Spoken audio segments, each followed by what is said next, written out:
বিশ্বম্ভর দ্বিজবর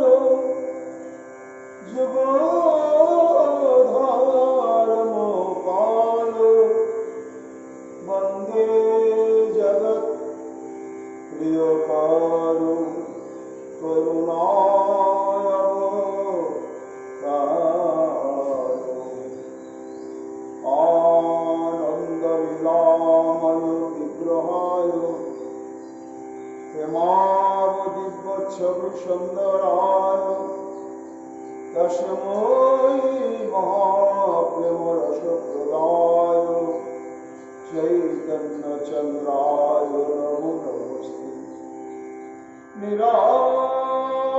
নিরানন্দমিদং সর্বং প্রেমানন্দস্পদীকৃতম येन तं सततं वन्दे नित्यानन्दजगद्गुरुम् श्रीअद्वैतनमस्तुभ्यं कलिजनकृपानिधे गौरप्रेमप्रदानाय श्रीसीतापतये नमः राधिनिस्वरूपाय गौरांग सुविधाय च भक्त शक्ति प्रदानाय गदाधर नमस्ते प्रणमामि श्रीवासं तमाद्यं पंडितं मुदा श्रीगौरंग कृपापात्रं कीर्तनानन्दमानसम् गौरी प्रेमप्रदायैव सर्वत्र समदर्शिने नारायणसुताय च श्रीमन्नरहरये नमः बर्हापीडविरामं मृगमदतिलकम् कुण्डलाक्रान्तगण्डं कञ्जाक्षं कुम्भकण्ठं स्मितशुभप्रमुखं साधरनस्तवेदं श्यामं शान्तं त्रिभङ्गं रविकरो वसनभूषितं वैजयन्त्यां वन्दे वृन्दावनस्तुतिशतकृतं ब्रह्मगोपालमीशम् नमो हरिरुद्राय विनोदिने राधाधर सुधापाल कलिवनमालिनी हे कृष्ण करुणा सिन्धु दीनबन्धु जगत्पते गोपेश गोपिकान्त राधाकान्त नमस्ते मुखं करोति वाचालं तुङ्गं लङ्घयते गिरिं याति कृपातमहं वन्दे परमानन्दमाधवम् तप्तो काञ्चन गौराङ्गी राधे वृन्दावनेश्वरी वृषभानुसुते देवी तं नमामि हरिप्रिये महाभावस्वरूपातं कृष्णप्रियावनियोषि प्रेमी भुक्तिप्रदे देवी राधिका तं नमामि वन्दे नन्दव्रजस्त्रीणां पदरेणुमेघनशं यशाहुनिकथाद्गीतं पुनाति भुवनत्रयम्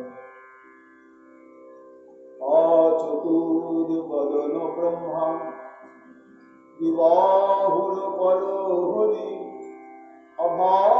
अभालोचनो शम्भो भगवान् वदरायण जगप्रवयन्तमनुपेतमपेतकृत्यम् दैपायन विरह कातरयजुहाव पूत्रिति तन्मया तयतरवयुगिरे दुस्तम् सर्वभूतहृदयमलिमानतस्मि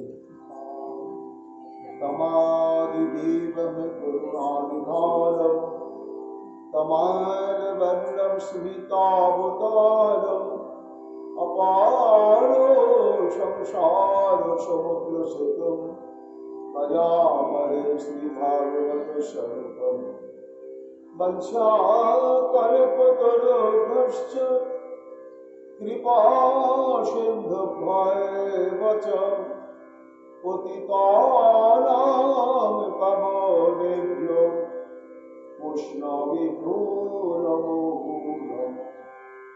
जय रूप सनातन भट्ट रघुनाथ श्रीजीव गोपाल भट्ट दास रघुनाथ भक्ति भरे बंदी छय उषायेर चरण यहाँ হইতে বিঘ্ন নাশ অভিষ্ট পূরণ। জয় গৌরী ভক্তবৃন্দ গৌরী যাদের প্রাণ সবে বেদে দেহ মনে Nitai Gour ভক্তান Nitai Gour horrible Nitai Gour horrible Nitai Gour horrible জয় জয় নিতায় গৌর হরিবুল।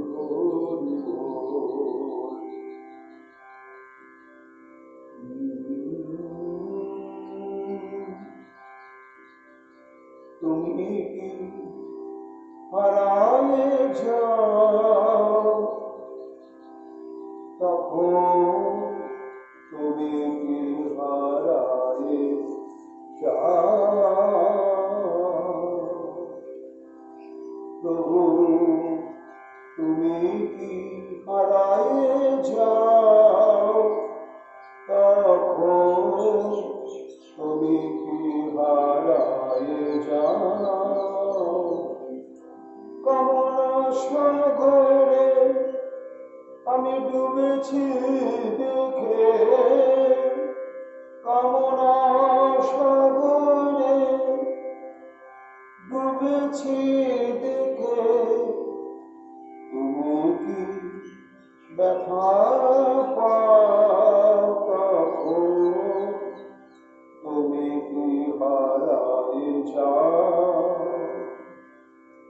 তুমি কি হারায়ে যাও প্রভু তখন তুমি কি হারায়ে যাও তোমার হতে যাবে হৃদয়ে নয়ন জড়রূপ রসে হইনি মগন তোমার হতে যাবে হৃদয়ে নয়ন জড়রূপ রসে হইনি মগন তাই হে প্রভু হৃদয়ে বদন তাই হে প্রভু হৃদয়ে বদন আড়াল হয়ে কি তখন তুমি কি হারায়ে যাও প্রভু তুমি কি হারায়ে যাও তখন তুমি কি হারায়ে যাও তুমি সুখের সাগর জেনে যায় ভুলে সুখ তৃষ্ণায় বিষয় তুলে কোলে তুমি সুখের সাগর জেনেও যায় ভুলে সুখের তৃষ্ণায় বিষয় তুলে নে কোলে, সদা জলে মরি দুঃখের অনলে, সদা জলে মরি দুঃখের অনলে। তুমি তাতে কি দুঃখ পাও তখন, তুমি কি হারায় যাও প্রভু, তুমি কি হারায় যাও তখন, তুমি কি হারায় যাও। তোমারে ভালো বাসিতে বাসিতে, ভালোবাসিতে ধাই অন্যের পানেতে, তোমারে ভালো বাসিতে বাসিতে, ভালোবাসিতে ধাই অন্যের পানেতে, কপট অভিনয় পারিয়া জানিতে, আমার কপট অভিনয় পারিয়া জানিতে, গোপনে লুকায়ে তখন, তুমি কি হারায়ে যাও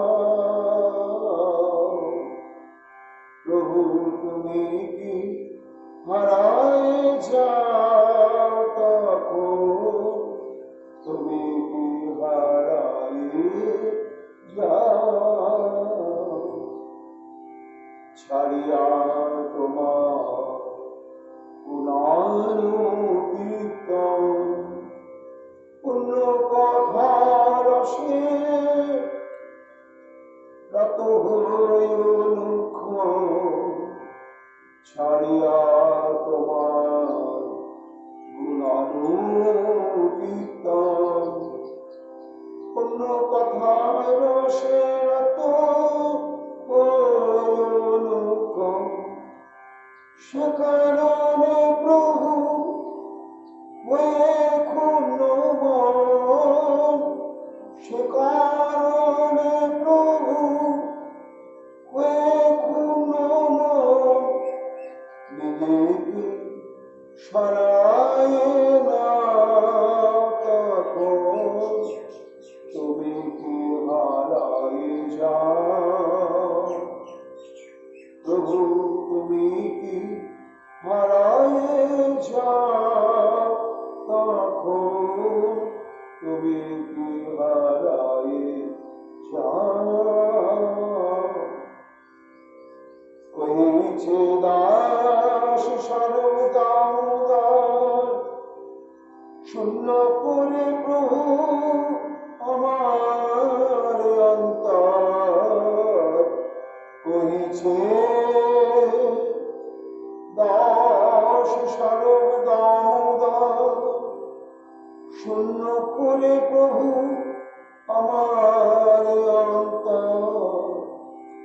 হারায়ে যেও না থাকো নিরন্তর,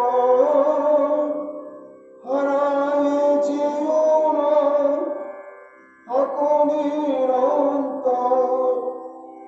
আমার শোধন করিয়া মিছে কেন হারায়ে যাও প্রভু, তুমি কি হারায়ে যাও তখন, তুমি কি হারায়ে যাও। কামনা সাগরে আমি ডুবেছি দেখে, কামনা সাগরে ডুবেছি দেখে, তুমি কি ব্যথা পাও তখন, তুমি কি হারায়ে যাও, তুমি কি হারায়ে হারায়ে যাও তখন তুমি কি হারায়ে যাও। জয় শ্রী রাধে, জয় শ্রী রাধে, জয় শ্রী রাধে।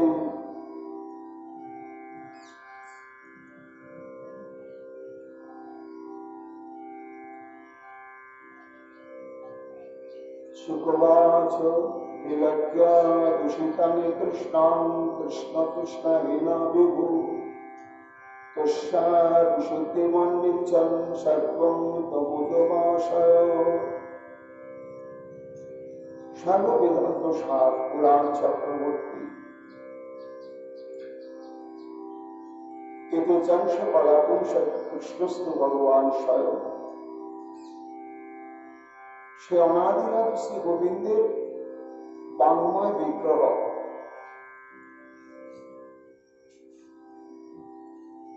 এই শ্রী শ্রীমদ ভাগবতের দশম স্কন্ধে 16 অধ্যায় সুখদেব গোস্বামী পাদ মহারাজ পরীক্ষিতের সম্মুখে কালীয়দম লীলা প্রসঙ্গ বর্ণনা করছেন। মহারাজ শুনতে হবে বিশেষভাবে এই কালীয়দম লীলা। কেন না, লীলা পুরুষোত্তম শ্রী গোবিন্দ বৃন্দাবনে পুতনা উদ্ধার থেকে আরম্ভ করে তৃণাবর্ত, শকটাসুর, বকাসুর, বৎসাসুর, পঘাসুর, প্রলম্বাসুর, ধেনুকাসুর, হরিষ্টাসুর, তারপরে কৃষি দত্ত নিধন করেছে।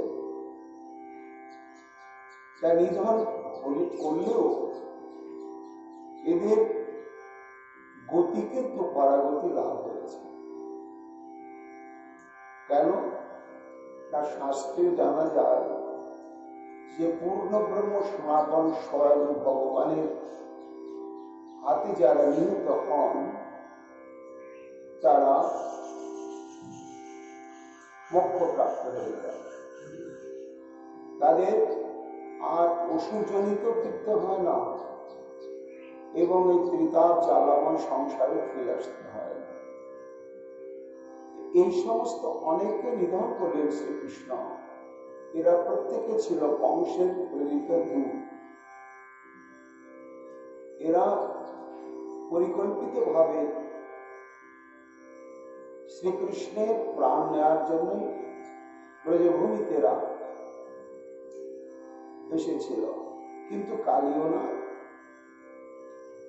কালীয়নাথ সত্যযুগ থেকে এই ব্রজভূমিতে বসবাস করছিল। অন্যান্য অসুরগণকে নিধন আর কালীয় দমন লীলার মধ্যে ভেদ রয়েছে। মহারাজ, এই কালীয় নাথকে ভগবান দাসে পরিণত করে দিলেন,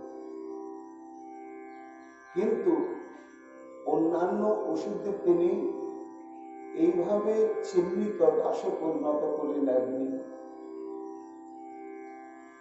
এই যে কালীয় নাথ ভগবানের চিহ্নিত দাস রূপে জগতে বিভূষিত হলেন, তাই ভগবানের যারা দাস হন, শ্রী ভগবানের লীলা কথা নেন, ভগবানের চরণাশ্রিত যারা দাস, সেই দাসীদের কথাও শ্রবণ কর্তব্য, সমান মহিমাযুক্ত। কেননা শাস্ত্রে রয়েছে কেমন দাস প্রভু রাম অখিল গুণয় গরিয়াম ইহ তুলনাম অপর প্রয়াতি নশ্য ইতি পরিণত নির্ণয়েন নম্রম হেত চরিতাম হরিশোতম ভজধ্যম। শাস্ত্র বলছে, হে ভক্তগণ, তোমরা আন্তরিকতার সঙ্গে ভজন করো। আর সেই সমস্ত দাসগণের পরিসেবকগণের চরিতাবলী এবং তাদের চরিত্রাদি হিতচরিতা শ্রবণ করলে মুক্তি লাভ হয়। সেই দাসের বৈশিষ্ট্য কি না, যে সমস্ত দাস সর্বান্তঃকরণে শ্রী ভগবানের ঐশ্বর্য মাধুর্য তার কারুণ্য গুণ মহিমাদি অনুভব করার পরে তার চরণে পরিপূর্ণ আত্মসমর্পণ করে এবং শ্রী গোবিন্দ সম্পর্কে তাদের কি মনোবৃত্তি থাকে না, প্রভু রয়ন অখিল গুণর করিয়া, এই যে যাকে আমি প্রভুরূপে বরণ করে নিয়েছি, যার চরণে আমি নিজেকে দাস বলে উৎসর্গ করেছি, আমার সেই প্রভু অনন্য সাধারণ। তিনি ঐশ্বর্যে মাধুর্যে কারুণ্যে আর অদ্বিতীয়, তার দ্বিতীয় কেউ নেই। ব্রহ্মাণ্ডে তিনি হচ্ছেন অসমর্থ, তার সমানও কেউ নেই আর তার চেয়ে বড় কেউ নেই।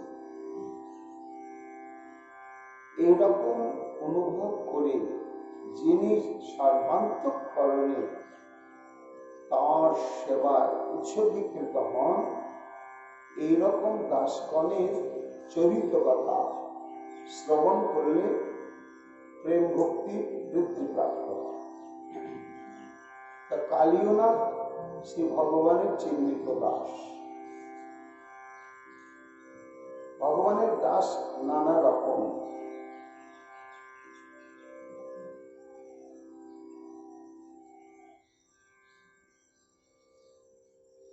চতুর্ধামে অধিকৃতাশ্রিত পারিষদ অনুরাগা তে শরণাগণে ছড়া সেবা নিষ্ঠা স্থিরাশ্রিতা।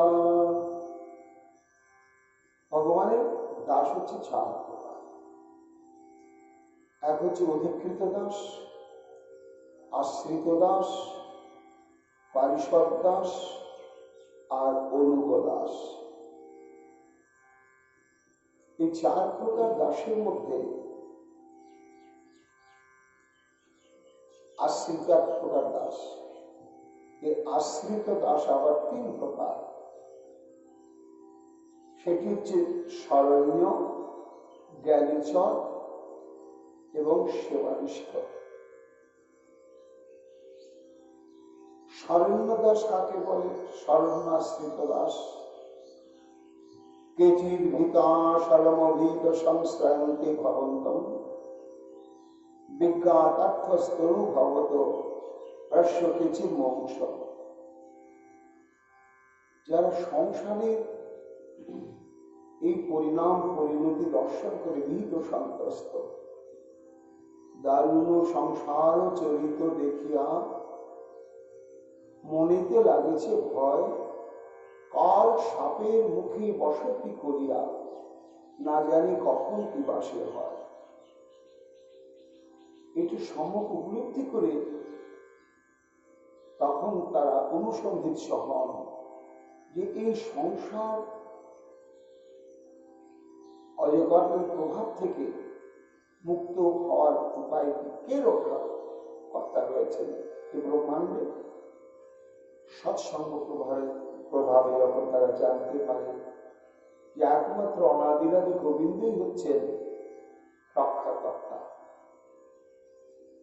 তখন তার চরণে যিনি পূর্ণ আত্মসমর্পণ করেন, এইরকম দাসকে বলা হচ্ছে শরণ্য দাস। আর জ্ঞানীচর দাস কারা? বিজ্ঞাতার্থস্তনু ভবত প্রশ্ন মংস। আর যারা সংসার দিকে ভয় পায়নি, কিন্তু শাস্ত্র অনুশীলন করে সাধুসঙ্গ করতে করতে তারা জেনেছে যে আমরা যে সংসারে জন্মগ্রহণ করেছি, এই মানব জীবন এবং মানব দেহ নিয়ে, এর একমাত্র উদ্দেশ্যই হচ্ছে শ্রী ভগবানের সেবা করা। এটা বিচার বুদ্ধির দ্বারা অনুভব করে যারা শ্রী গোবিন্দের চরণে আত্মসমর্পণ করে তাদেরকে বলা হয় জ্ঞানীচর আশ্রিত দাস। আর এক প্রকার দাস হচ্ছে সেবানিষ্ঠ দাস। শ্রাবং শ্রাবং নব নবাং মাধুরীং সাধু বৃন্দা বৃন্দারণ্য মহোৎসব কিল বয়দেব সেবমহিতম। লীলা কথা শুনতে শুনতে শ্রী গোবিন্দের যারা নিত্য সিদ্ধ পরিকর দাস, তারা যেভাবে গোবিন্দকে সেবা করে সুখ দিচ্ছেন, আর তাদের সেবাতে শ্রী গোবিন্দ কি অদ্ভুত প্রেম সুখ আস্বাদনে মগ্ন হয়ে যাচ্ছে, এই সমস্ত লীলা প্রসঙ্গ সাধুদের মুখে শ্রবণ করতে করতে করতে করতে তখন কেউ কেউ শ্রী ভগবানের চরণ সেবার জন্য লালসাতুর হয়ে যায়। এরা জ্ঞানী চরণ নয়, এরা শরণ্য নয়, এদেরকে বলা হচ্ছে সেবানিষ্ঠ দাস। এই যে কালীয়, এই কালী হচ্ছে শরণ্য দাস, শরণাগত দাস। শরণ্য কালীয় যারা সঙ্গ বদ্ধ নিপাদয়। শাস্ত্র বলছে শরণাগত দাস কারা? এক হচ্ছে কালীয় না, আর এক হচ্ছে জরাসন্ধ। কাল ভৈরবের কাছে বলি দেবেন বলে 20,000 রাজাকে বন্দী করে রেখে দিয়েছিল। একটি দুটি না, 20,000। এরা শ্রীকৃষ্ণের মহিমা পরম্পরাক্রমে অবগত হওয়ার পরে গোপনে দ্বারকানাথের কাছে পত্রবাহকের মাধ্যমে পত্র পাঠিয়ে দেয় যে, হে প্রভু, আমরা তো হত্যা হওয়ার জন্য এখানে অপেক্ষা করছি, তা মৃত্যু তো অবশ্যই হবে, কিন্তু প্রাণ ভরে যে হরিভজন করে আমাদের মৃত্যু বরণ করতে পারছি না, এটাই জীবনের দুঃখ। তাই তুমি আমাদের উদ্ধার করো। তখন শ্রীকৃষ্ণ ভীমকে দিয়ে জরাসন্ধকে নিধন করে এই 20,000 রাজাদের উদ্ধার করলেন। এরা হল শরণাগত দাস। উদ্ধার হওয়ার পরে গোবিন্দের চরণে এসে আত্মসমর্পণ করলেন। তা সুকমণি বলছেন, মহারাজ, এই দাসের চরিত কথা শ্রবণে প্রেম ভক্তি লাভ হয়, তাই শুনতে হবে দাস। কোন দাস? এই দেখো, কালীয় না, শরণাগত দাস। কেমন তার শরণাগতির সংবাদ? না, কালী আক্ষেপ করে বলছেন, যখন ভগবানকে অনুভব করতে পারলেন তখন বলছে, কপি গহনাগোষী নাগে প্রভু বড় মজ্জাভূতাদ্যুতে করুণায়াম ভক্তৈরপি দুর্লভয়া যদহং পদমুদ্রোচ্চলিত। হে প্রভু, আমি তো নাগ দেহধারী, সর্প দেহধারী, যা দর্শন করার সঙ্গে সঙ্গে মানুষের মনে আগে আতঙ্ক জাগে, প্রেম ভক্তি জাগে না। তো অন্তরে এইভাবে আতঙ্ক সৃষ্টিকারী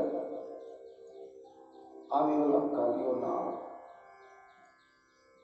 কিন্তু কি অযাচিত তোমার করুণা পদমুদ্রোজ্জ্বলিত। আজকে জন্ম জন্মান্তরের জন্য বংশানুক্রমিক ভাবে আমার এবং আমার বংশাবলীর মস্তকে তোমার অভয় চরণ অরবিন্দ চিরকালের জন্য মুদ্রিত, মানে স্থায়ীভাবে চিহ্নটি থেকে গেল। এতে তুমি যে হতারি গতিদায়ক অহৈতুকী করুণার সাগর, এটাই প্রমাণ। এবং এই কালীনাগের স্মৃতি জাগলো গোপীগণের অন্তঃকরণ। মহাজন বলছেন, দেখো এই কালীতম লীলাটি কত গম্ভীর। মহারাজ অন্তর্ধ্যান করেছেন শ্রীকৃষ্ণ, কৃষ্ণহারা গোপীগণ। বহু অনুসন্ধান করে করেও তারা কিছুতেই গোবিন্দের সন্ধান পেলেন না।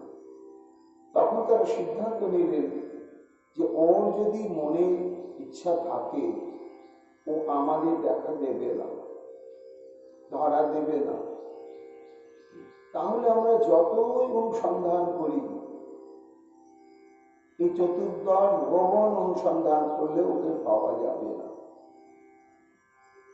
বরং ওকে আরো বেশি কষ্ট দেওয়া হবে।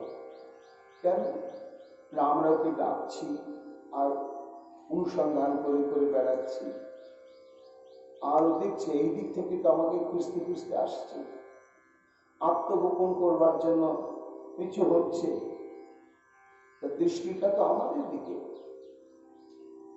আর পেছনে যখন যাচ্ছে তখন কাঁটার উপরে পা পড়ছে কি কাকরের উপরে পড়ছে, এটি বুঝতে পারছে না। তাতে কৃষ্ণেরও কষ্ট হচ্ছে। কাজে এইভাবে আমরা তাকে অনুসন্ধান না করে বরং যে যমুনার তটে তাকে হারিয়ে ফেলেছি আমরা, এই ঘন শ্যামল বনানীর অন্তরালে আত্মগোপন করেছে বনমালী, সেই বনের দিকে দৃষ্টি করে যমুনার তটে বসে আমরা নয়নের জলে ভাসতে ভাসতে আমরা তার উদ্দেশ্যে গান করি আর কাঁদি। রুরুদু শিষ্যরা একটি গান গাইলেন, প্রণত দেহি রাম পাপ কর্ষণ তুলচরানুগম শ্রীনিকেতনম হরিভরার্পিতম তে পদাম্বুজম কৃণকুচে শুনো কৃন্ধিরিচ্ছয়। মহাজন বলছেন যে কালীনাগের কত ভাগ্য, এই কালীনাগের সুকৃতির স্মৃতিটা সমস্ত গোপিকাগণের অন্তরে যেন স্থায়ীভাবে স্থান পেয়েছে। কানতে কানতে বলছে, হে গোবিন্দ, কৃণকুচে শোনা কৃন্ধিরিচ্ছা, কোথায় আছো তুমি, এসো। গোবিন্দ যেন বলছেন, কি করব না, তোমার ওই চরণ আমাদের বক্ষে যে পয়ধর যুগল রয়েছে তার উপরে প্রদান কর। কেন? কৃন্তির ইচ্ছায় সেখানে প্রচন্ড বিরহ জ্বালা আর অনঙ্গ জ্বালা, এটা একটা ভয়ঙ্কর ব্যাধি। আর এই ব্যাধির প্রশমনের মহাংশটি হচ্ছে তোমার ওই রাঙাচরণের স্পর্শ। সে কি গোপীগণ, তোমরা সতী সাধ্বী রমণী, আমার সঙ্গে তোমাদের কোনো সম্পর্ক নেই, তা আমি তোমাদের বক্ষের মাঝে পা দেব, এতে আমার পাপ হবে না? কি তোমরা প্রার্থনা আমাকে জানাচ্ছ? আড়াল থেকে যেন গোবিন্দ এই কথা বলছেন। তখন গোপীগণ বলছেন, পাপের ভয় করছো তুমি? আমরা কি জানি না শ্যাম, প্রণত দেহি নাম পাপ কর্ষণ।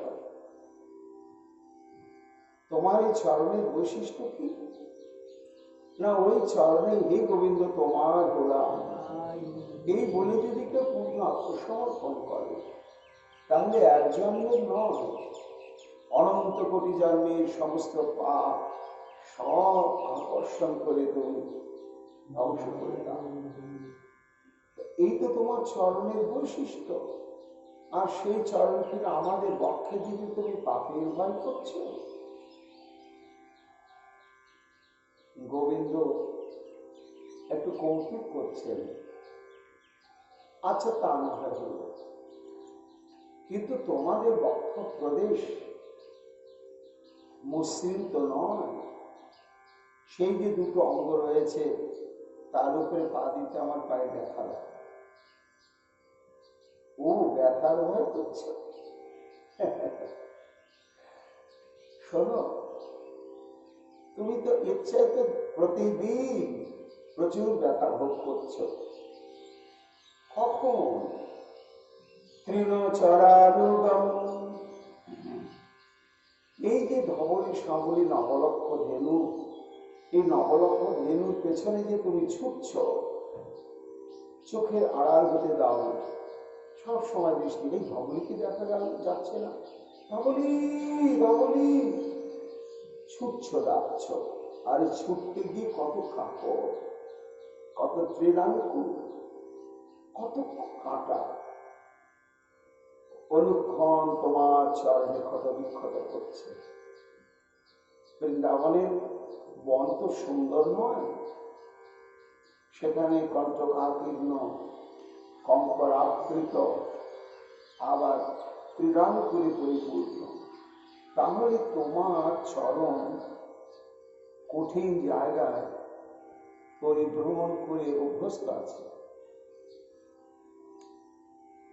কাজে কেন তুমি ভয় করছো? ও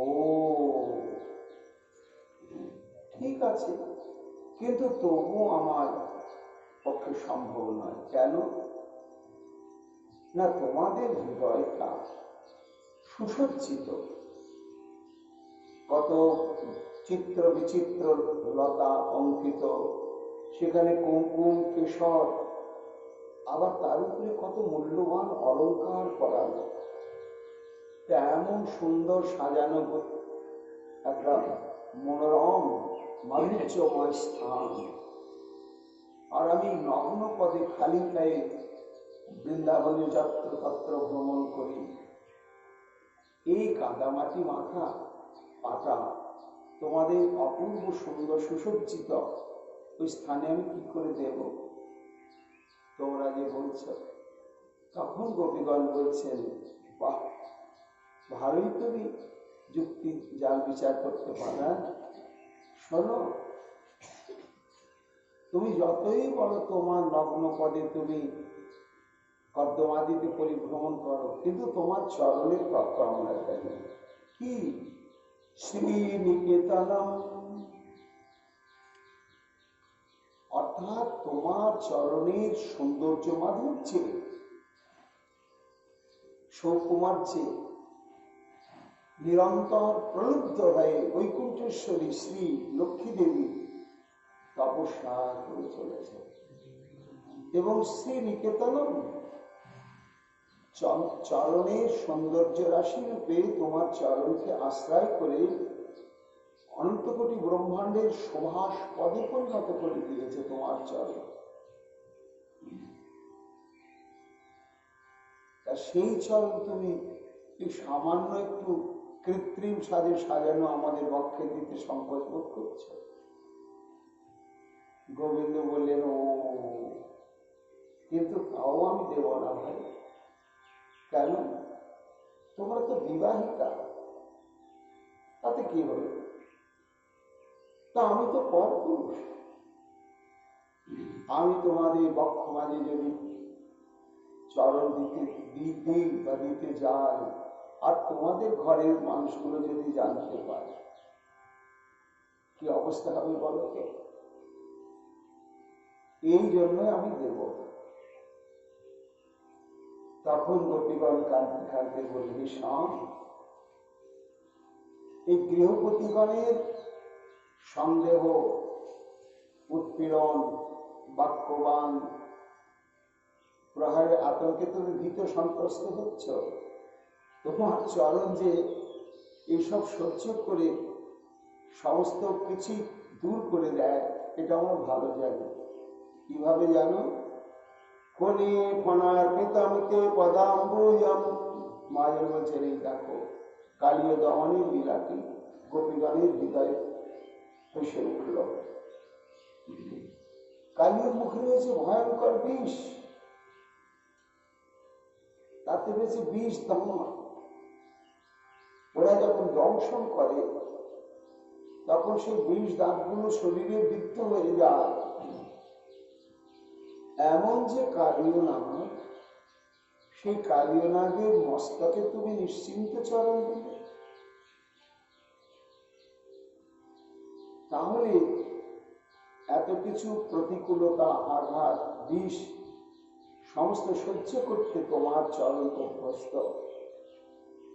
এই জন্য তুমি আমাদের হৃদয়ের মাঝে তোমার চরণ স্থাপন করো।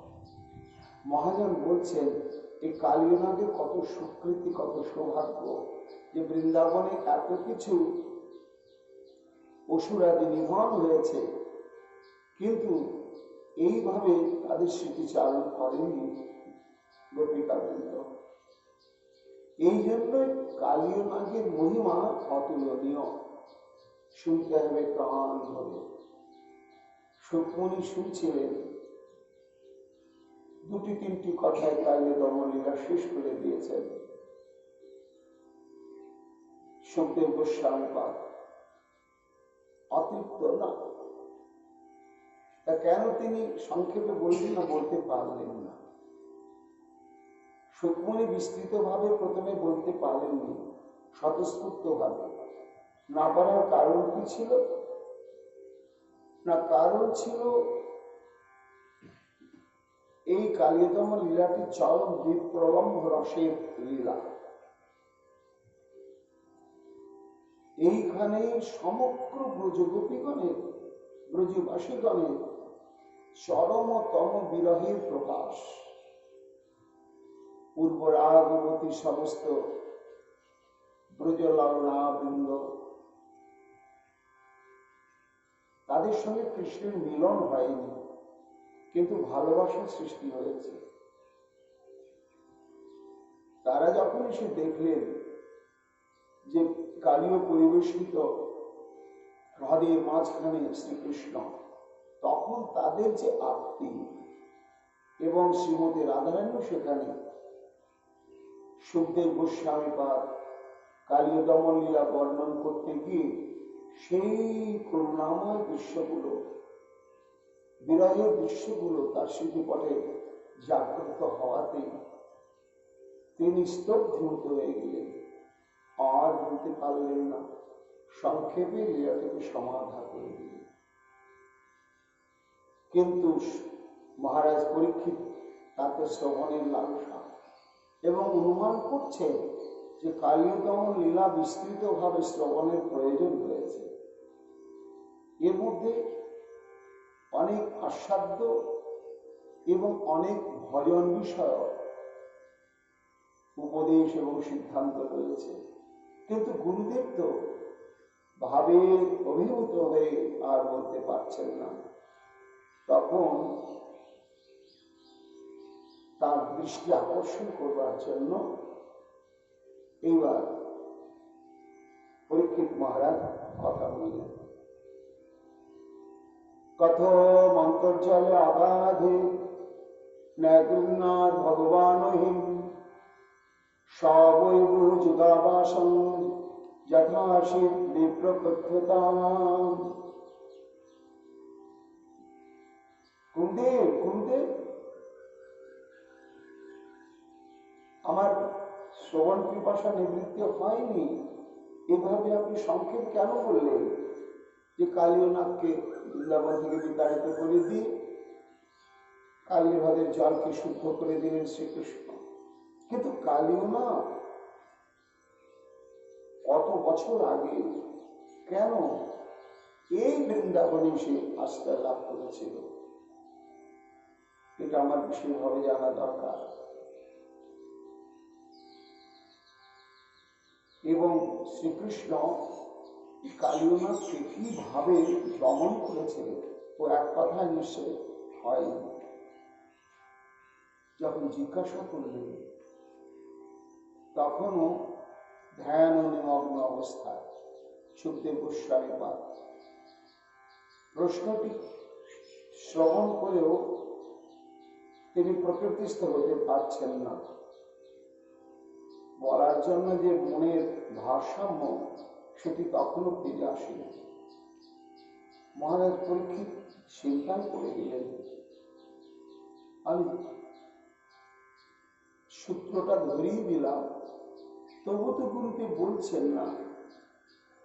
তখন আবার বললেন, ভগবান ভগবতস্তস্য পূর্ণ সৎসঙ্গবর্তিন গোপাল উদার চরিতং কস্ত্রিপ্তেতামৃতমজুষম।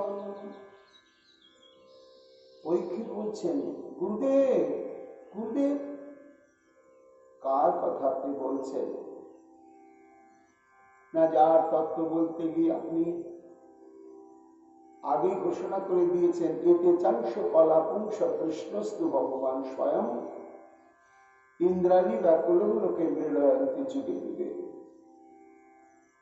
তা যিনি ভগবান না, স্বয়ং ভগবান, কর্তুম অকর্তুম অন্যথা কর্তুম সমর্থ তত্ত্ব বিশেষ।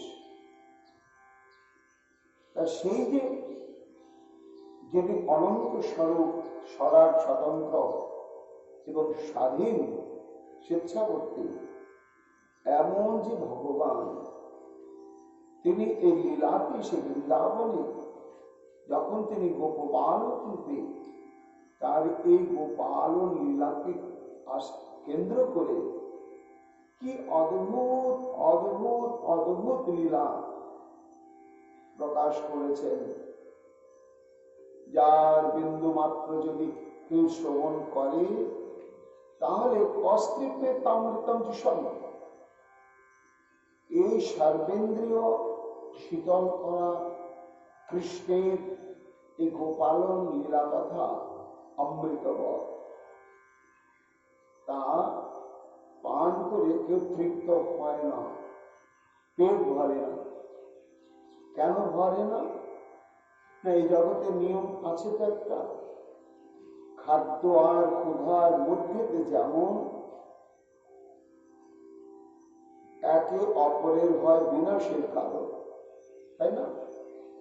খাদ্য আর ক্ষুধা, খুব খিদে পেয়েছে গো, থাকা যাচ্ছে না, দাও দাও দাও দাও, থালা ভর্তি অন্ন ব্যঞ্জন দিয়ে দিয়েছে, একেবারে গপ গপ করে হরি বল খেয়ে নিল, থালাতে আর অন্ন নেই। স্ত্রী আবার নিয়ে এসেছে, আর কেন? পেট ভরে দিয়েছে। থালাতে অন্ন ছিল, কোথায় গেল? পেটে গেল। কেন গেল? ক্ষুধা। অন্নগুলোকে খেয়ে নিল।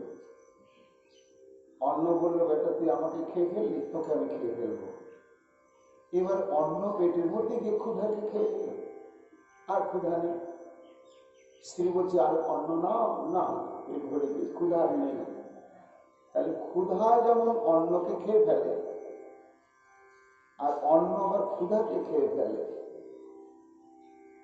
তখন আর যেমন অন্নের অস্তিত্ব শেষ করলো ক্ষুধা, অন্নটা নেই, পেটে ঢুকিয়ে দিয়েছে, আর অন্ন ভেতরে গিয়ে বললো, বেটা ক্ষুধা তোকে আমি শেষ করে দিলাম। এখানে অন্ন ক্ষুধাকে শেষ করে দেয়, তাই আর ভোজন করা যায় না। আবার ক্ষুধা অন্নকে শেষ করে দেয়, তাই থালাতে আর অন্ন খুঁজে পাওয়া যায় না। কিন্তু প্রেম রাজ্যে এই রীতি আছে বিলক্ষণ, উভয়ের হয় বর্ধন কারণ। এই অপ্রাকৃত চিন্ময় জগতে নিয়ম আছে যে খাদ্য ক্ষুধাকেই বাড়াতে থাকে, আর ক্ষুধাও খাদ্যকে বাড়াতে থাকে। শেষ হয় ক্ষুধা খাদ্য খাচ্ছে, তাহলে ক্ষুধাটা তো নিবৃত্তি হবে না। ক্ষুধা জাগতিক খাদ্য ক্ষুধাকে গিয়ে খেয়ে ফেলে, ওই জন্য ক্ষুধাটা শেষ হয়ে যায়। কিন্তু এই ভগবত মাধুর্য রূপ যে আস্বাদ্য বস্তু খাদ্য, এ ক্ষুধাকে গিয়ে আরো বাড়িয়েই দেয়। এবার ক্ষুধা বেড়ে গেল, তাহলে খাদ্যও বাড়তে থাকে, খাদ্যও বাড়তে থাকে, ক্ষুধাও বাড়তে থাকে। এ কোনোদিন কেউ কাউকে শেষ করতে পারে না বলে কষ্টেপে অমৃতম যিশম। গুরুদেব আপনি বলুন, নীরব হলেন কেন? আমি অতৃপ্ত, এতদিন শ্রবণ করে চলেছি, তবু আমি চরমতম। কেন না এটা কৃষ্ণ কথা, লীলা কথার এটাই বৈশিষ্ট্য। এই জন্য বলছেন মহারাজ পরীক্ষিত, গুরুদেব আমি একা না, আপনি বর্ণনা করেছেন, ওই দেখুন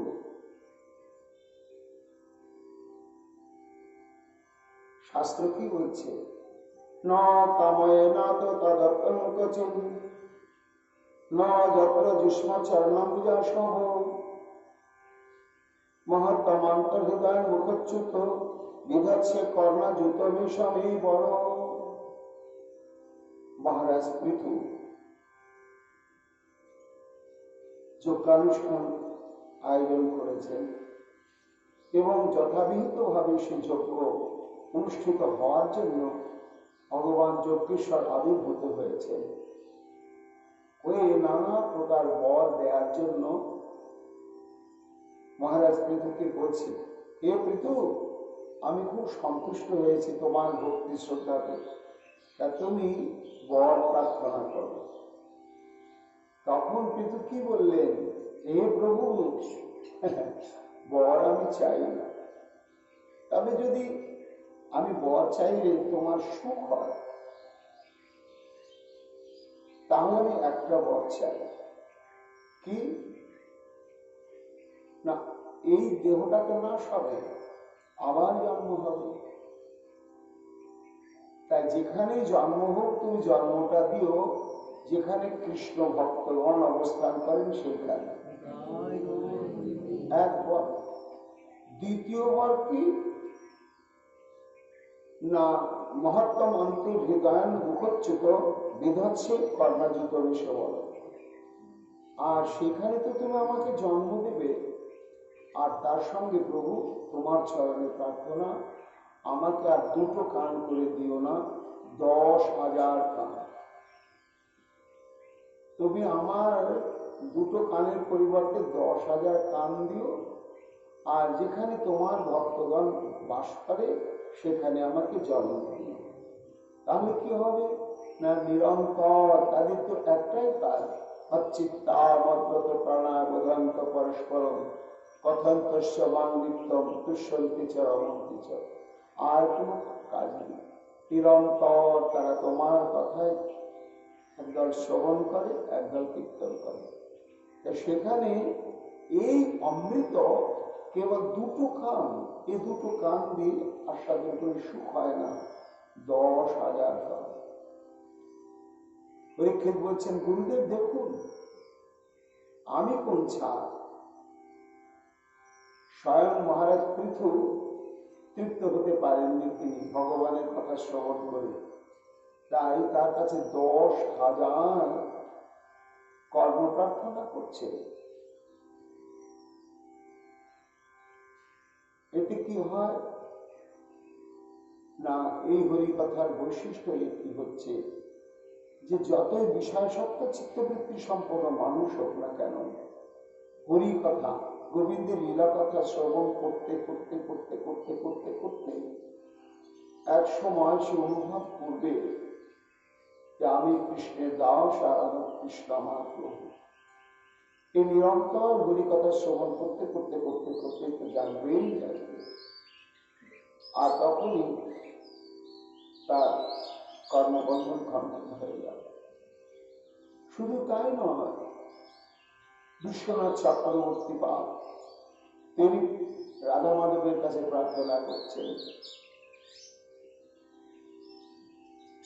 হে রাধা মাধব, यदा यदा माधव यत्र यत्र गायन्ति जे जे तव नाम लीला तत्रैव कर्णजुत भज्यमानस्ता स्ते सुधामित्तमहं ध्यायामि।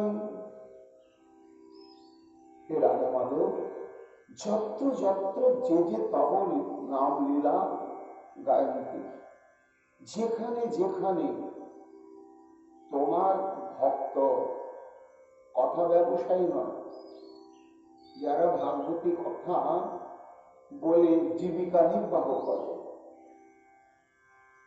তারা, যারা রস আস্বাদনের জন্য আর হরিকথা শ্রবণ কীর্তন করলে শ্রী গোবিন্দ চরণ সুখ পান, এই মহান উদ্দেশ্য নিয়ে যারা নিরন্তর তোমার নাম রূপ গুণ লীলাদি বিষয় হে রাধা মাধব কীর্তন করেন, গান করেন, সেখানে আমাকে কর্ণাযুত ধার্য মানস্তা, আমাকে 10,000 কর্ণ দিয়ে সেখানে আমাকে বসবাস দিও, 10,000 কর্ণে আমি প্রাণ ভরে শ্রবণ করে তৃপ্ত হতে পারব। পরীক্ষিত বলছেন, গুরুদেব আমি কোন ছাড়?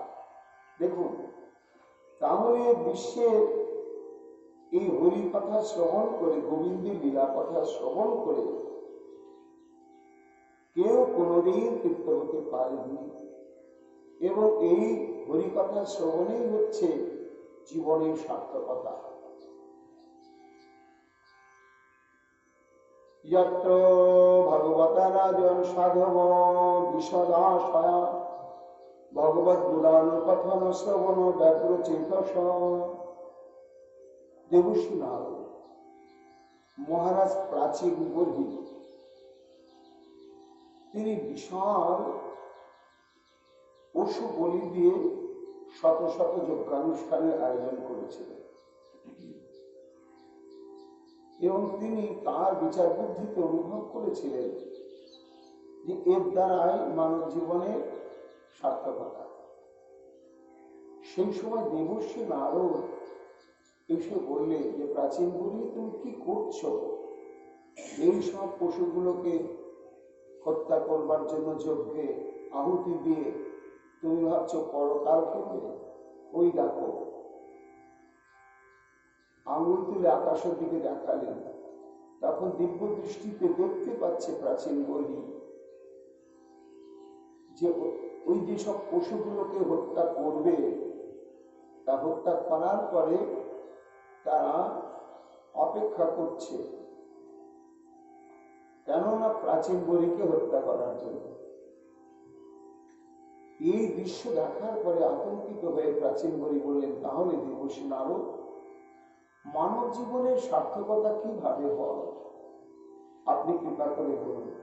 তখন উনি বলেন, একমাত্র হরি ভজনের দ্বারা, হরি ভক্তি অনুশীলনের দ্বারা, আর এই হরি ভক্তি প্রাপ্ত হওয়া যায় সাধুর মুখে নিরন্তর হরি কথা শ্রবণ করতে,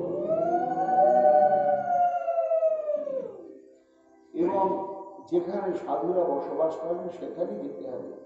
ভগবত গুণানুপাতন শ্রবণ ব্যাঘ্রচেতসা, নিরন্তর যারা অতৃপ্ত অবস্থা দিন রাত ভাগবতী কথা চর্চা করে চলেছেন, সেখানে যেতে হবে। মহারাজ প্রাচীন বলি তান মহামুখরিতা মধুবীর চরিত্র পীযুষ শেষ সরিত পরিত শ্রবন্তী তাজ পিবন্তাকৃত নৃপ গাঢ় কর্ণৈ স্তন্য পশ্যন্ত সামগ্রী ভয় শোক মহা। সেখানে বসে তাদের মুখনিসৃত এই যে অমৃত প্রবাহীর স্বরূপা ভাগবতী কথার প্রবাহ, এটি কর্ণদ্বারে যদি বারবার শ্রবণ করতে থাকা যায় তাহলে কি হয় জানো মহারাজ প্রাচীন বলি? ক্ষুধা থাকে না, পিপাসা থাকে না, শোক থাকে না, মোহ থাকে না, এবং মৃত্যু ভয়ও থাকে না, তাকে আতঙ্কিত করতে পারে। পরীক্ষিত বলছেন, গুরুদেব এই দেখুন হরিকথার কি অদ্ভুত মহিমা, এই যে কোনো আশঙ্কা জীবনে রাখে না এবং কেউ তৃপ্ত হতে পারে না। আমি অতৃপ্ত, তাই আপনি কৃপা করে বলুন। তখন ধীরে ধীরে সুখদেব গোস্বামী পাদ আবার লীলাতে ফিরে তখন বলতে শুরু করলেন, শোনো মহারাজ, কালিন্দাং কালিয়াশাসিদ হ্রদকচির বিষাগ্নিনা শ্রপ্য মানপায়াজস্মিন পতন্ত করিগা খাগা। ওই যে গতকাল আমরা শ্রবণ করেছি, অমৃতবর্ষী দৃষ্টির দ্বারা শ্রী গোবিন্দ সবাইকে পুনরুজ্জীবিত করলেন, করে এইবার ওই কালীয় হ্রদের দিকে তাকালেন, যেদের মৃত্যুর কারণই হচ্ছে কালীয় না। আর এখানে সেই সত্যযুগ থেকে কালীয় এই বিশাল হ্রদ, এই হ্রদটি কেমন না, ওইখানে শ্রী যমুনা পূর্ব বাহিনী পশ্চিম দিক থেকে পূর্ব দিকে বয়ে যাচ্ছে, আর তার দক্ষিণ দিকে ভাটির দিকে হচ্ছে এই কালীদহ। যমুনার জল এই হ্রদের মধ্যে প্রবেশ করে, কিন্তু ভাটির দিকে আছে বলে হ্রদের জল কখনো যমুনাতে আসে না, যার জন্য যমুনা নদী দূষিত নয়, কিন্তু যমুনা নদী সংলগ্ন ওই হ্রদটায় ভয়ঙ্কর বিষাক্ত।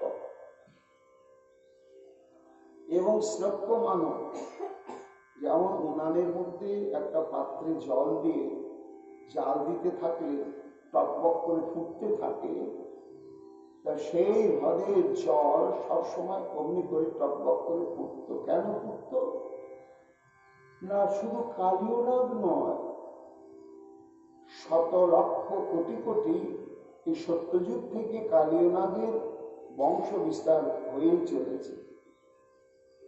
এই তাদের বংশাবলী উগ্র বিষ শ্বাস প্রশ্বাসে সবসময় ওই জলের উপরে প্রভাব সৃষ্টি করছে, আর তার জন্যই জলটা অমনি করে টকবক করে ফুটছে। এবং শোনো মহারাজ, যস্মিন পতন্ত করিগা খাগা, ওই হ্রদের উপর দিয়ে কোনো পাখি উড়ে যেতে পারত না, সে যতই শক্তিশালী পাখি হোক। যে হ্রদের উপর দিয়ে উড়ে যেতে নেবে, আর সঙ্গে সঙ্গে ওই বিষ বাষ্প উঠছে, তো ওর প্রভাবেই ও তখন অবশ বিবশ হবে, হ্রদের মধ্যে পড়ে যাবে। শুধু তাই না মহারাজ, বিপ্রস্মতা বিষধর্মী মারুতেনা ভীমর্ষিতা ব্রিয়ান্তে তিরোদাদস্য প্রাণীনস্থির জঙ্গমা। সেই হ্রদের জল বায়ুর সঙ্গে মিশ্রিত হয়ে বিন্দু বিন্দু কুয়াশার মতো চারিদিকে সব সময় ছড়িয়ে পড়ছে, আর ছড়িয়ে পড়ার জন্য বৃহন্তে তিরোদাদস্য প্রাণীনস্থির জঙ্গমা, জল থেকে বেশ একক্রোশ পরিমিত চারিদিকে একটা গুল্মা ঘাসও জন্মাতে পারে। কোন বৃক্ষলতা গুল্ম এবং কোন প্রাণী, কীট পতঙ্গ, পোকামাকড়, তারা পর্যন্ত ওই সীমানার মধ্যে কেউ বাঁচতে পারে না। মরুভূমির মতন কত বড় ধাক্কা ছিল না, দীর্ঘ যোজন বিস্তারম দুস্তরম ত্রিদশৈরপি গম্ভীরম অক্ষভজালম নিষ্কম্পমেব সাগরম। ওই হ্রদটা ছিল লম্বা এবং চওড়া যোজন বিস্তার, 4 ক্রোশে 1 যোজন হয়। 4 ক্রোশ মানে 8 মাইল, মানে 12 কিলোমিটার। এই 12 কিলোমিটার হ্রদটা লম্বা এবং 12 কিলোমিটার চওড়া। এত বড় সে কালী হ্রদ আয়তন, এবং তার তলা খুঁজে পাওয়া যাবে না। এত এত গভীর, নিষ্কম্পমেব সাগরম, তাতে কোনো ঢেউ খেলতো না, একবারে স্থির, কিন্তু বাষ্প উঠত।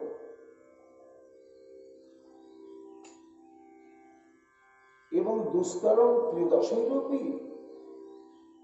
সুকমণি বলছে, মহারাজ পাখি তো কোন কথা, অনেক সময় দেবতারা বিমানে চড়ে গমনাগমন করে আকাশ পথে।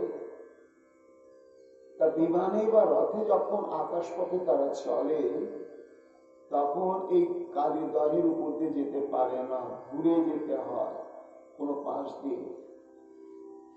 কেননা দেবগণ পর্যন্ত কালীহ্রদের বিষ বাষ্পের জ্বালা সহ্য করতে না পেরে তারা এপাশ ওপাশ ঘুরে ঘুরে চলে যায়। দুঃখ প্রসাদ প্রণতিরসু শাসকের বিপুলের বিলয় বিশালনী ভবসাগ্নে ধরেন পরিবেষ্টিতম। আর এতদিন বসবাস করছে তো কালীও না, তো তার বংশ বাড়তে বাড়তে বাড়তে বাড়তে অজস্র, এবং অত বড় যে হ্রদ, সে হ্রদের তীরে জলের ধারে ভেতরে সব গর্তে গর্তে গর্তে গর্তে অজস্র সর্প বসবাস করে, এবং তাদের শ্বাস প্রশ্বাস এত বিষাক্ত যে ধোঁয়া বেরোয়, জল থেকে সবসময় ধোঁয়া বেরোয়। ত্রিশপি পতস্বচ্ছু জ্বলন্ত বিভূতি যোষা সমন্তার যোজনম সাগ্রম ত্রিশপি দুরাসদম। এই চারিদিকে 8 মাইল অর্থাৎ 12 কিলোমিটার পরিধির মধ্যে কোন স্থাবর জঙ্গম কীট পতঙ্গ প্রবেশ করার সঙ্গে সঙ্গে দাও দাও করে জ্বলত, পুড়ে শেষ হয়ে যেত। ভগবান চিন্তা করলেন যে এটা মধু বৃন্দাবন, এই বৃন্দাবনে মধুই থাকবে, এখানে বিষ থাকবে না। তাই দাঁড়িয়ে দাঁড়িয়ে হ্রদের দিকে দেখছেন শ্রীকৃষ্ণ। চন্দ্রবেগ অবসর্জম অবেক্ষতেন দুষ্টাং নদীং চক্ষর সঙ্গে মনবতার। সুকমণি বলছেন, মহারাজ তিনি দুটো চিন্তা করলেন। এক, এই চন্দ্রবেগ বিষবীর্যম কালীয় নাম এত ভয়ঙ্কর বিষবীর্য সম্পন্ন, এবং সে অজেয়, তাকে জয় করা সম্ভব না। কালীয়কে এখান থেকে বিতাড়িত করতে হবে, আর অতি সহজে হবে না। এবং দুষ্টাং নদীং চ, আর এই জন্য এই কালীহ্রদের জল এবং কালিন্দীর জল অপবিত্র, বিষাক্ত। কালিন্দীর এক নাম কৃষ্ণা। কালিন্দী বা কৃষ্ণার প্রতি ভগবানের একটু দুর্বলতা রয়েছে। কেন না, ললিতা বিশাখা ইত্যাদি এরা যেমন শ্রীকৃষ্ণের সখী, তেমনি এই যমুনাও কৃষ্ণের সখী, তার বহুবিধ লীলা সহায়তা করে। এই জন্য তার এক নাম হচ্ছে কৃষ্ণা। কৃষ্ণের যেমন তার সখী হচ্ছে কৃষ্ণা। এই কৃষ্ণাকে বিষের প্রভাব থেকে মুক্ত করতে হবে। সুকমণি বলছেন, কে চিন্তা করছেন মহারাজ? খল সংযমন অবতার, সে শ্রীকৃষ্ণ, যিনি দুষ্টগণকে দমন করে সাধুগণকে পরিত্রাণ করবার জন্য যুগে যুগে কালে কালে অবতীর্ণ হন। শ্রীমুখে তিনি বলেছেন অর্জুনের কাছে, পরিত্রাণায় সাধুনাং বিনাশায় চ দুষ্কৃতম ধর্ম সংস্থাপনার্থায় সম্ভবামি যুগে যুগে। হে অর্জুন, আমার জন্ম এরকম একবারই নয়, আমি যুগে যুগেই জন্মগ্রহণ করি। আর আমার এই জন্মগ্রহণের উদ্দেশ্য কি জানো? পরিত্রাণায় সাধনা, সাধুদিগের পরিত্রাণ করবার জন্য, আর বিনাশায় দুষ্কৃতাম, ওই সাধুদের উপরে যারা অত্যাচার উৎপীড়ন করে তারা দুষ্কৃতিকারী, এই দুষ্কৃতিকারীদের বিনাশের জন্য আর সাধুদের পরিত্রাণের জন্য, এবং ভাগবত ধর্ম, যে ধর্মকে আশ্রয় করলে মানব জন্ম সার্থক হবে, আমার সেবাযোগ্য দেহ প্রাপ্ত হবে, সেই ভাগবত ধর্মকে সংস্থাপনের উদ্দেশ্যে এই তিনটা উদ্দেশ্য: সাধুদের পরিত্রাণ, দুষ্কৃতিকারীদের বিনাশ, আর ধর্ম স্থাপন। এই তিনটি উদ্দেশ্য নিয়ে আমি যুগে যুগেই জন্মগ্রহণ করে থাকি। সুকমণি বলছেন এই জন্যই তিনি হচ্ছেন ওই যে দুষ্কৃতিকারী, মানে হচ্ছে ফল, কপট। সাধুদের পরিত্রাণ করবার জন্য কোন সাধু? সাধুর পরিচয় কি?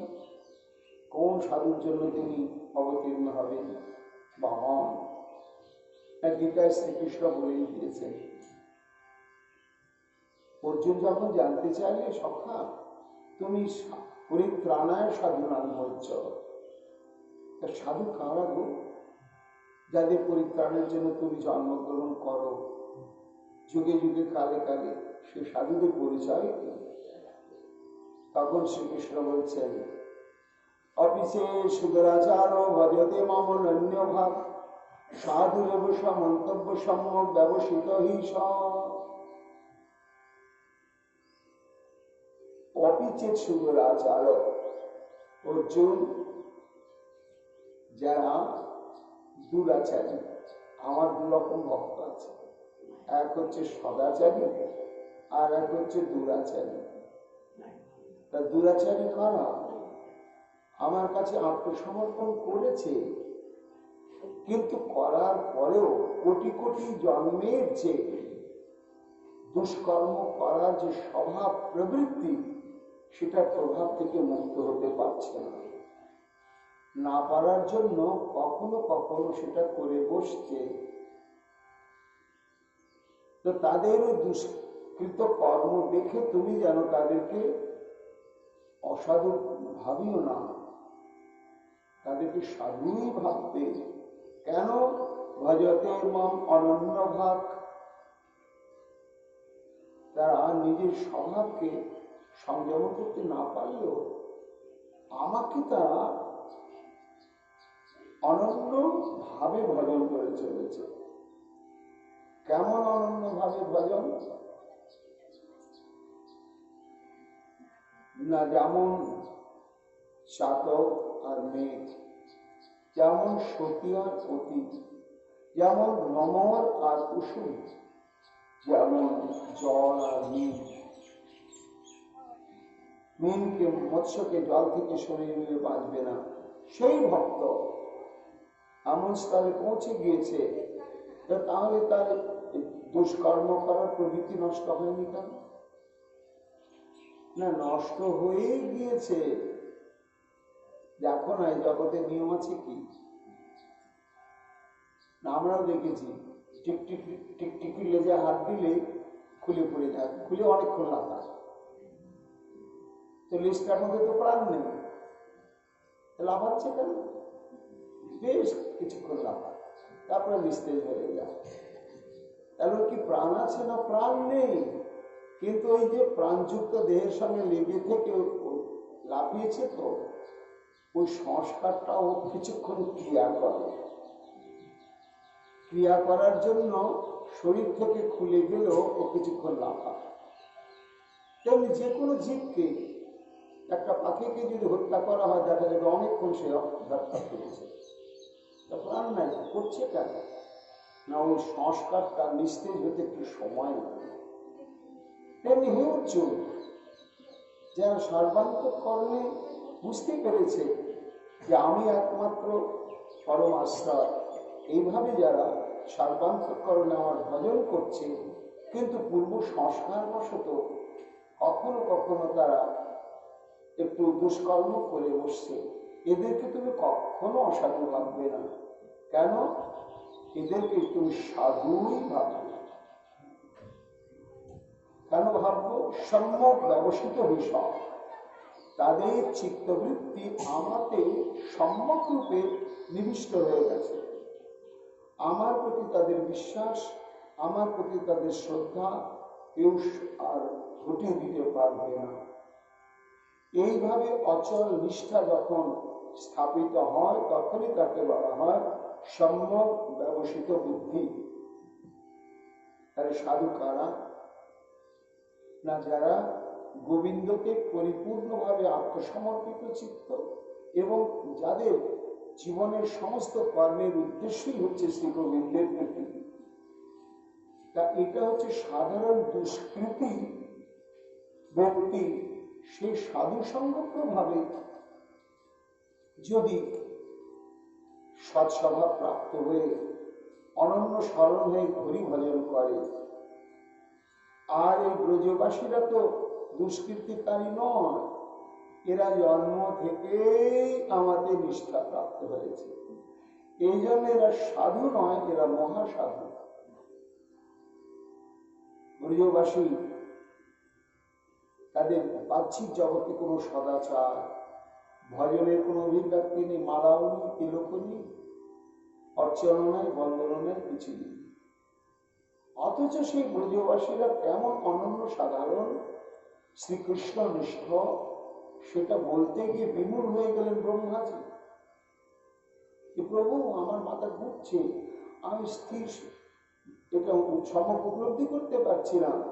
এসো ঘোষ নিবাসী নাম ভগবান কি দেব রাধে কিন শ্বেত বিশ্ব ফলাদ ফলম তদপরম পুত্রাপয়ম উচ্চতি সদ বিষাদি পুতনাপি সফলতামে বদেবা পিতা যদ ধামার্থ শুনি প্রিয়াত্ম তনয় প্রাণসায়াস্তৎকৃত। বলছেন ব্রহ্মা, হে শ্রীকৃষ্ণ, তুমি পুতনা কে পরাগতি লাভ দিয়েছ কেন? না, ওই ব্রজগোপীদের বেশ ধরে এসেছিল।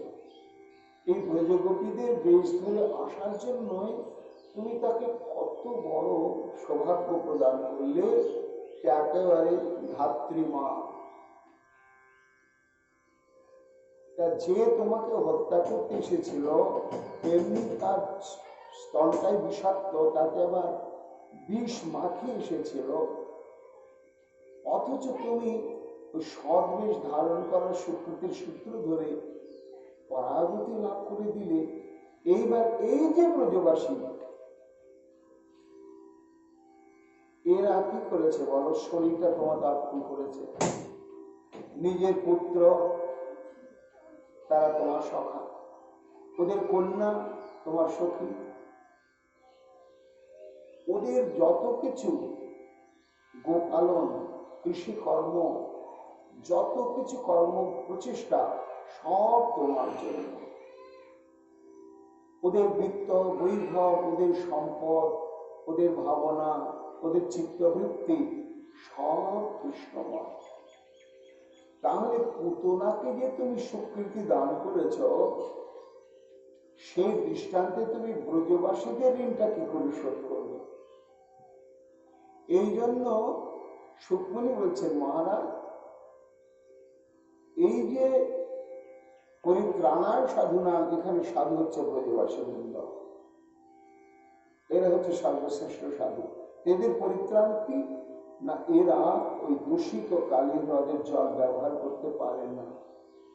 আর কদাপিও যদি কখনো ব্যবহার করেই ফেলে, তখন তাদের প্রাণান্ত ঘটে এবং এরা সর্বক্ষণ আতঙ্কিত থাকে। কেন না? কালীয় নাগ সম্পর্কে এরা অবহিত ছিল, তাই এদিকে কখনো আসতো না। তাই সাধু শ্রেষ্ঠ এই ব্রজবাসী, শুধু ব্রজবাসী নয়, বৃন্দাবনের কীট পতঙ্গ গুল্মলতা সব সাধু। আর সবাই কালী নাগের জন্য পীড়িত। কেন তীরে বৃক্ষলাতে জন্মাতে পারে না, কোনো কীট পতঙ্গ বাস করতে পারে না, প্রাণী তো যেতেই পারে না। এই জন্য বৃন্দাবনের সবাই হচ্ছেন ভক্ত আর সাধু।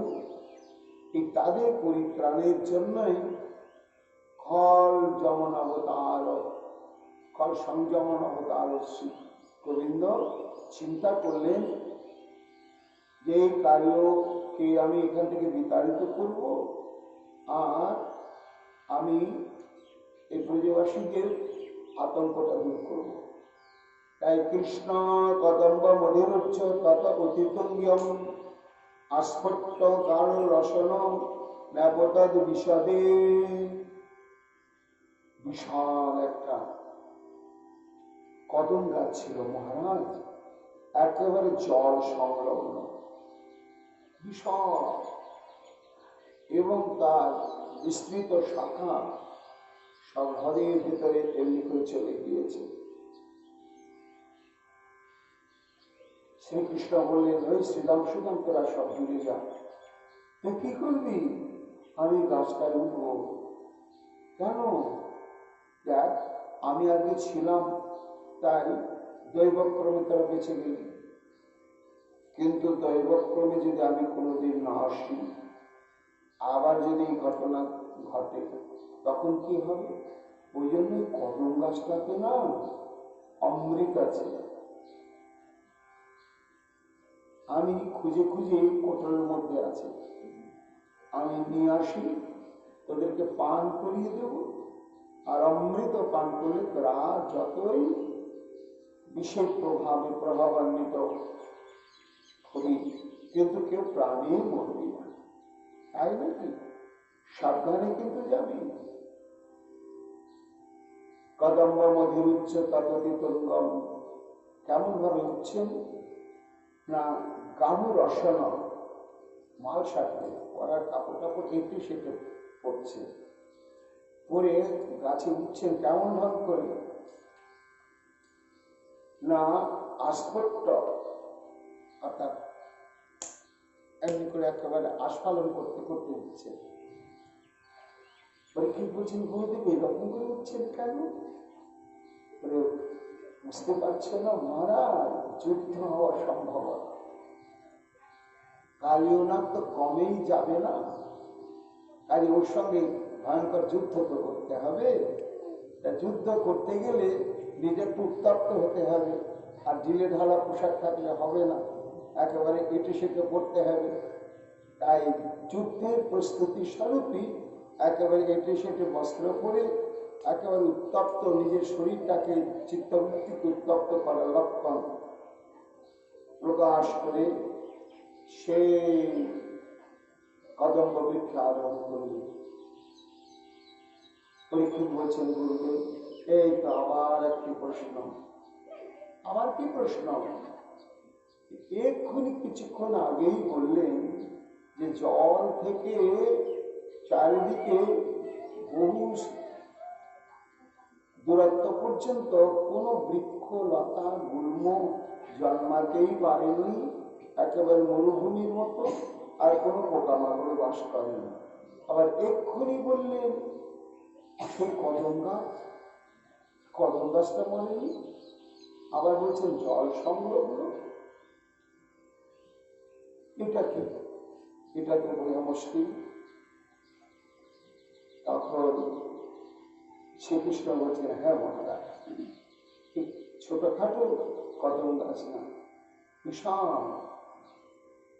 কালীয় হ্রদ পূর্বেণ কদম্ব মহৎ অতিক্রম শত শাকম বিশালাক্ষী পূর্ণং সুরভি বন্দিত। কালীয় হ্রদের পূর্ব দিকে এই বিশাল কদম্ব বৃক্ষটি সহস্র সহস্র শাখা প্রশাখায় সুবিস্তৃত এবং 12 মাস ফুল ফোটে। বছরে একবার দুবার না, 12 মাস ফুল ফোটে। আর ওই ফুলের, কদম ফুলের গন্ধে একেবারে জায়গাটা আমোদিত হয়ে থাকে। সচ দ্বাদশ মাসানি মনপ্রসুখ শীতল পুষ্পায়তি বিশালাক্ষী প্রবাসান্ত দশ দিশ। 12 মাস ফুল ফোটে আর তার সুগন্ধে 10 দিন আমোদিত হয়ে থাকে। তা মরেনি কেন জানো মহারাজ? এ দুটো কারণ। একটি কারণ হচ্ছে অমৃত অমরতা গরুর আত্মক্রান্তবৃত্তি। গরু তার বিমাতা কদ্রু এই গরুরের মাকে দাসী করে রেখেছিল এবং গরুরও যখন ভূমিষ্ঠ হলো তখন মায়ের সঙ্গে সঙ্গে গরুকেও দাসত্ব বৃত্তি করতে হতো। না পারলেই প্রহার হতো, কালমন্দ শুনতে হতো।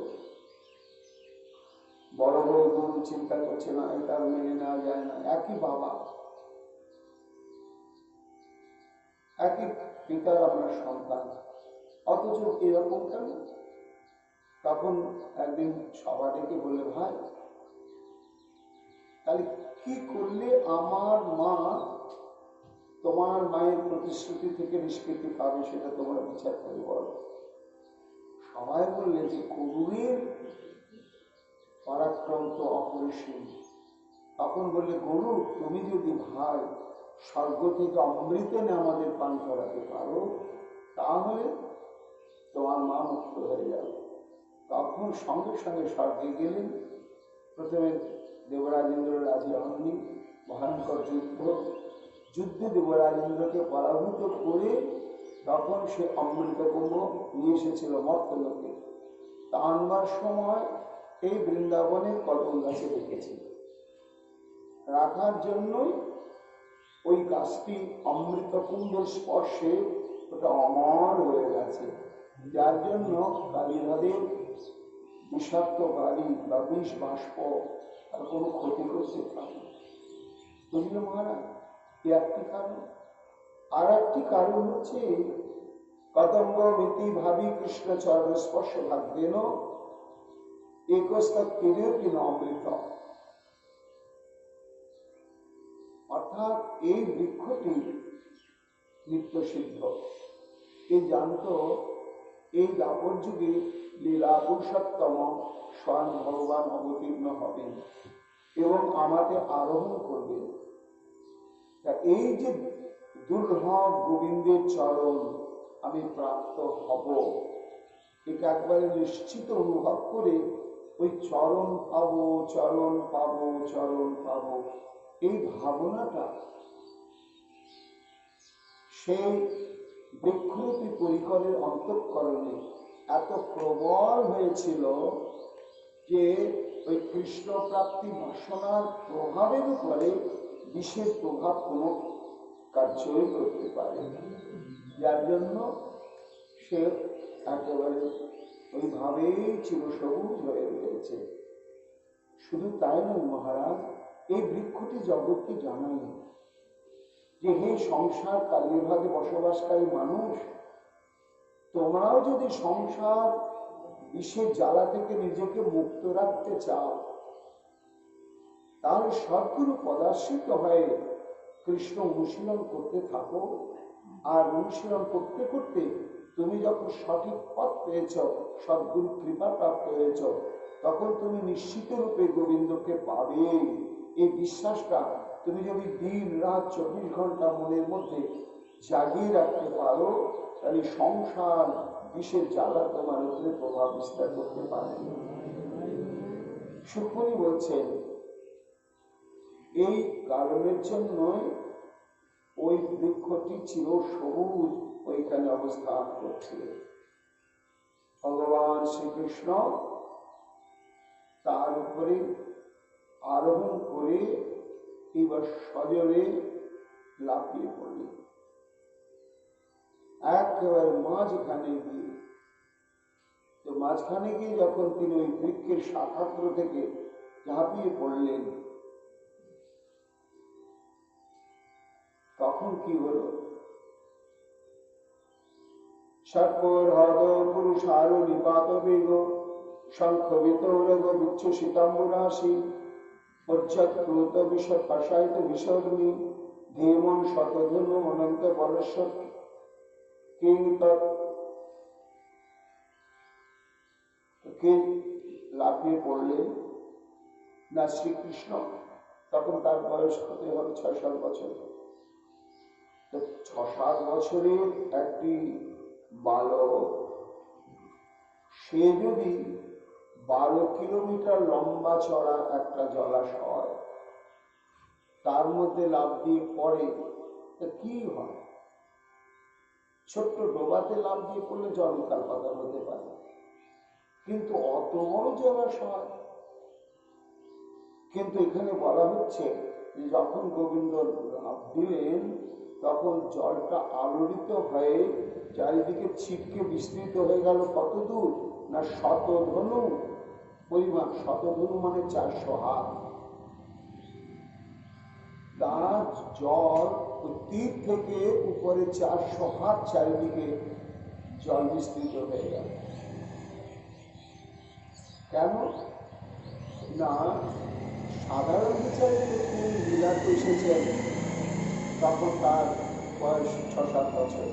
কিন্তু তত্ত্ব কি না, তিনি হচ্ছেন ব্রহ্মাণ্ড ভাণ্ডতর। তার এক একটা লম্ফুকে অনন্ত কোটি ব্রহ্মাণ্ড অবস্থান করছে।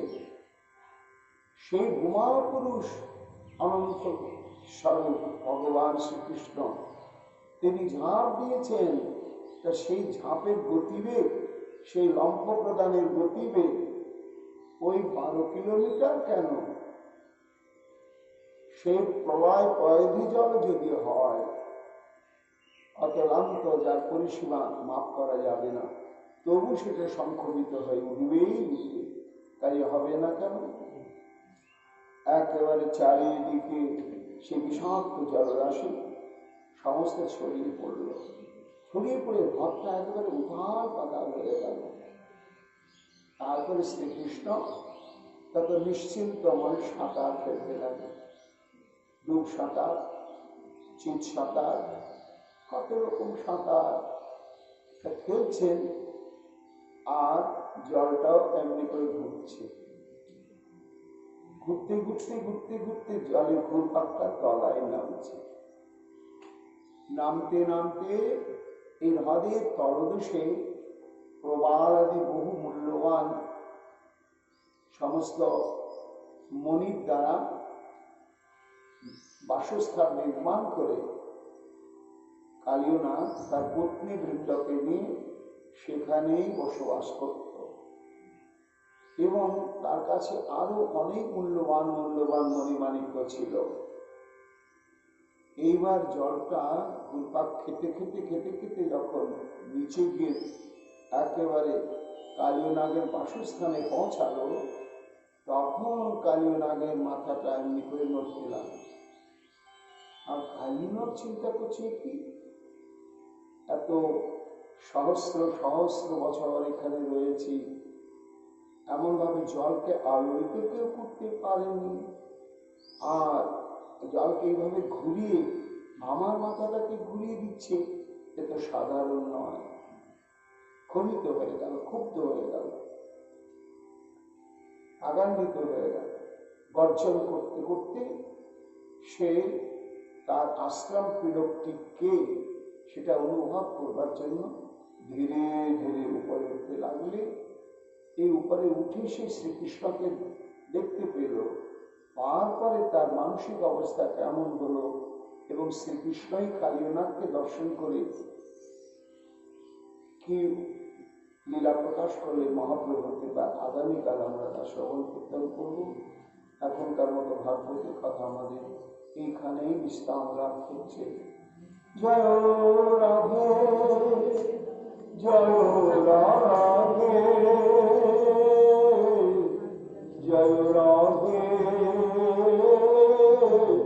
জয় রাধে। রাধে রাধে রাধে জয় শ্রী রাধে রাধে রাধে। হায় রাধে প্রাণ রাধে রাধে রাধে রাধে। হায় রাধে প্রাণ রাধে রাধে রাধে রাধে। রাধে রাধে রাধে জয় শ্রী রাধে রাধে রাধে। হায় রাধে প্রাণ রাধে, হায় রাধে প্রাণ রাধে।